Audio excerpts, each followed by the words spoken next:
Praise the lord. ఈరోజు దేవుని వాగ్దానము, గర్వము వలన జగడమే పుట్టును, ఆలోచన వినువానికి జ్ఞానము కలుగును. సామెతల గ్రంథము 13వ అధ్యాయము 10వ వచనము. సహోదరి సహోదరులారా, అహంకారం ఉన్న వ్యక్తి ఎవరి నుండి ఏది నేర్చుకోవడానికి ఇష్టపడడు మరియు అతడు త్వరగా గొడవలు పడతాడు. అన్నీ తెలుసనే అతని వైఖరి ఆలోచన వినకుండా చేస్తుంది. ఎవరైతే అవతలి వ్యక్తి చెప్పే ఆలోచన వినడానికి ఇష్టపడతారో వారు జ్ఞానంను పొందుకుంటారు. భక్తుడు ఈ విధంగా అంటున్నాడు, నీవు ముందుకు జ్ఞాని వగుటకై ఆలోచన విని ఉపదేశము అంగీకరించుము.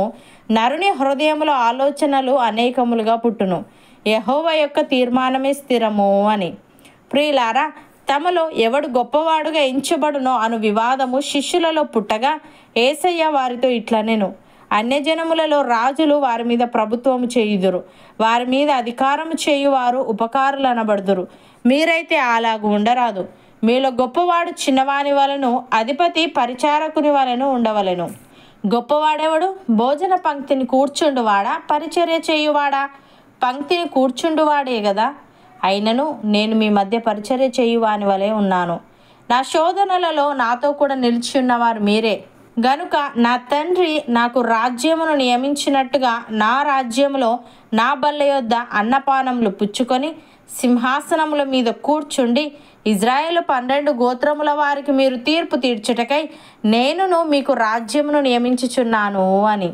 ప్రియులారా, బహుజన సమూహములు యేసయ్యతో కూడా వెళ్ళుచున్నప్పుడు ఆయన వారి తట్టు తిరిగి, ఎవడైనను నా యొద్దకు వచ్చి తన తండ్రిని, తల్లిని, భార్యను, పిల్లలను, అన్నదమ్ములను, అక్క చెల్లెండ్రను, తన ప్రాణమును సహా ద్వేషింపకుంటే వాడు నా శిష్యుడు కానేరడు. మరియు ఎవడైనను తన సిలువను మోసుకొని నన్ను వెంబడింపని ఎడల వాడు నా శిష్యుడు కానేరడు. మీలో ఎవడైనను ఒక గోపురము కట్టింపగోరిన ఎడల దానిని కొనసాగించుటకు కావలసినది తన యొద్ద ఉన్నదో లేదో అని కూర్చుండి తగులుబడి మొదట లెక్క చూచుకొనడా? చూచుకొనని ఎడల అతడు దాని పునాది వేసి ఒకవేళ దానిని కొనసాగింపలేకపోయినందున చూచువారందరూ ఈ మనుష్యుడు కట్ట మొదలుపెట్టెను గాని కొనసాగింపలేకపోయానని అతన్ని చూచి ఎగతాళి చేయసాగుదురు. మరియు ఏ రాజైనను మరి ఒక రాజుతో యుద్ధము చేయబోవునప్పుడు తన మీదికి 20,000 మందితో వచ్చువానిని 10,000 మందితో ఎదిరింప శక్తి తనకు కలదో లేదో అని కూర్చుండి మొదట ఆలోచింపడా? శక్తి లేని ఎడల అతడు ఇంకను దూరముగా ఉన్నప్పుడే రాయబారము పంపి సమాధానము చేసుకొని చూచును కదా. ఆ ప్రకారమే మీలో తనకు కలిగినదంతయు విడిచిపెట్టని వాడు నా శిష్యుడు కానేరడు. ఉప్పు మంచిదే గాని ఉప్పు నిస్సారమైతే దేని వలన దానికి సారము కలుగును? అది భూమికైనను ఎరువుకైనను పనికిరాదు గనుక దానిని బయట పారవేయుదురు. వినుటకు చెవులు గలవాడు వినుగాక అని వారితో చెప్పెను. సహోదరి సహోదరులారా, అంజూరపు చెట్టున ఒలీవ పండ్లైనను ద్రాక్ష తీగను అంజూరపు పండ్లైనను కాయునా? అటువలనే ఉప్పు నీళ్ళలో నుండి తీయని నీళ్లును ఊరవు. మీలో జ్ఞాన వివేకములు గలవాడెవడు? వాడు జ్ఞానముతో కూడిన సాత్వికము గలవాడై తన యోగ్య ప్రవర్తన వలన తన క్రియలను కనపరచవలెను. అయితే మీ హృదయములలో సహింపనలవి కాని మత్సరమును వివాదమును ఉంచుకొనిన వారైతే అతిశయపడవద్దు.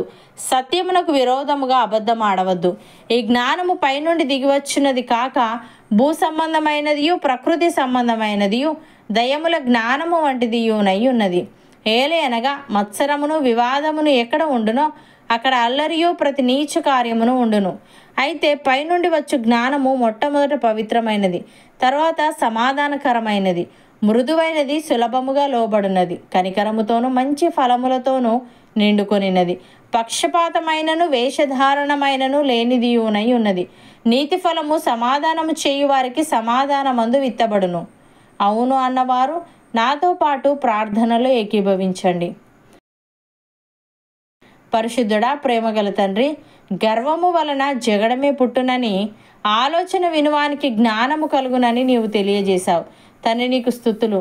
దేవా, మేము ముందుకు జ్ఞానుల మగుటకై ఆలోచన విని ఉపదేశము అంగీకరించే వారముగా ఉండుటకు సహాయము దయచేయమని, మా హృదయములలో సహింపనలవి కాని మత్సరమును వివాదమును ఉంచుకొనిన వారమైతే అతిశయపడక, సత్యమునకు విరోధముగా అబద్ధమాడక, పైనుండి వచ్చి జ్ఞానమును పొందుకునే వారముగా ఉండుటకు కృప చూపమని, సమస్తమును విడిచిపెట్టి మా సిలువను మోసుకొని నిన్ను వెంబడించే ఆత్మీయత మాలో ప్రతి ఒక్కరికి నీ దయచేయమని యేసుక్రీస్తు నామమున ప్రార్థిస్తున్నాము తండ్రి.